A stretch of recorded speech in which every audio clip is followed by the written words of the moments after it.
bienvenue à tous. Lancement officiel du mouvement Sénégal Ñepp, initié par l'émigré sénégalais vivant aux États-Unis et ingénieur en informatique El Hadji Papa Samba Mbaye. Ce mouvement vise à aider la population sénégalaise dans la lutte contre la pandémie. Écoutons à ce propos El Hadji Papa Samba Mbaye. Je suis immigré sénégalais depuis 24 ans, je vis aux États-Unis. Je suis ingénieur informaticien qui travaille pour une compagnie de télécommunications en tant que manager. Vous savez, le constat que nous avons fait, c'est que la pandémie du Covid-19 est en train de détruire l'économie mondiale. Donc, et nous savons que nos pays sont des pays pauvres. C'est pour cela, en tant que Sénégalais, nous avons décidé de venir et de nous impliquer à aider nos gouvernants à combattre le Covid et essayer de sauver ce qui peut l'être. Durant le Covid, nous avons fait 10 000 masques pour essayer d'aider les populations démunies. Nous avons distribué des masques au niveau des églises, des mosquées et des transports en commun. Oui, bien sûr. Nous avions d'abord donné des matériels médicaux à l'hôpital de Tivaouane. Aujourd'hui, nous voulons prochainement, la semaine prochaine, s'il plaît au bon Dieu, nous distribuerons des matériels médicaux aux hôpitaux de la Médina et de Pikine pour apporter notre contribution. Une aide tout autre, cette fois-ci c'est avec l'association Tinoré et Développement qui est en collaboration avec l'association Save Afrique qui s'insurge dans la lutte contre le Covid-19. La dite association prône pour le social en aidant les populations démunies. À sortir de ce fléau. Nous sommes là pour aider les populations, ce qui fait que nous allons conjuguer nos efforts avec la collaboration que nous avons avec l'association Save Africa ainsi que l'association Titon de l'Union pour mener d'autres actions, faire davantage de social pour aider les populations. Les éleveurs de porcs dénoncent les agressions qu'ils subissent au quotidien. Cela fait suite à la décision du préfet de Guédiawaye de les déguerpir de leur lieu de travail.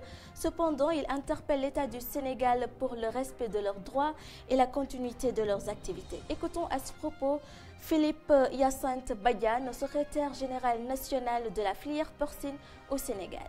Je tiens à remercier déjà le président de la République et l'État du Sénégal.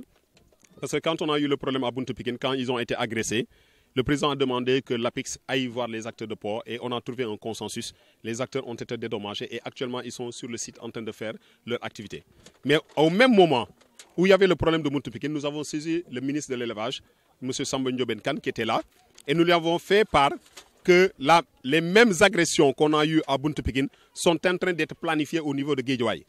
Donc au niveau de Guédiawaye, le préfet s'est levé un bon jour, a demandé à la direction de l'environnement de venir déguerpir les éleveurs de porcs qui sont dans la réserve. Ces éleveurs de porcs sont là depuis plus de 30 ans. Actuellement, ils sont sous 63. Ils nourrissent presque 630 personnes dans leur famille. Les porcs qui sont là sont un chiffre d'affaires de 71 millions. Donc c'est des acteurs de développement. Et chaque mois, ils payent des taxes à la commune. Donc on se lève comme ça, on dit que parce qu'une personne a saisi le préfet pour lui dire que l'odeur des porcs dérange, et voilà que le préfet somme la direction de l'environnement pour venir nous déguerpir. Et je m'inquiète, je me pose la question. La direction de l'environnement, quel est son rôle? Son rôle dans ce pays, c'est de protéger l'environnement. Et on sait que le port permet à l'environnement de se développer. Aujourd'hui, dans la réserve naturelle, Orange a son siège ici. Et il y a des ondes magnétiques qui sont là, les fibres optiques qui sont là dans ces réserves, qui tuent la nature. Et pourtant, ça ne dérange personne. Il y a des gens qui ont construit des bâtiments dans la réserve. Ça ne dérange personne. Il y a des gens qui prennent même des poubelles de ferraille, des dépôts de ferraille, le mettent dans leur réserve et font leur business. Ça ne dérange personne. Mais parce que c'est un éleveur de porc, ça dérange. Mais écoutez, je vous ai dit que nous sommes dans une réserve naturelle. Aujourd'hui, celui qu'on veut saisir, c'est le président de la République. Et moi, je le dis tout haut. Monsieur le Président, vous avez lancé une politique de développement de l'élevage au Sénégal et vous avez dit que le porc a sa place. Nous sommes en train de nous battre pour que cette filière-là devienne une interprofession. On a des partenaires en France qui sont prêts à accueillir cette filière. Il ne faudra pas accepter que des agents de l'État viennent torpiller tous les projets que vous avez pour le développement du Sénégal. Donc ce problème-là, Monsieur le Président, nous vous disons, on en a assez que des gens nous agressent. Et il faut que les gens sachent et arrêtent. Ce pays, c'est un pays de droit. On est un pays laïque. Autant que le musulman peut élever son mouton, le catholique peut élever son porc. Et je vous dis même une chose qui est extraordinaire. Au Sénégal, nous, dans notre filière, nous avons des musulmans qui élèvent des porcs. Donc on n'a qu'à arrêter ce problème. Et voilà, c'était la toute dernière note de cette édition. En tout et pour tout, c'était le 20h. Mesdames, Messieurs, merci de l'avoir suivi. À très bientôt.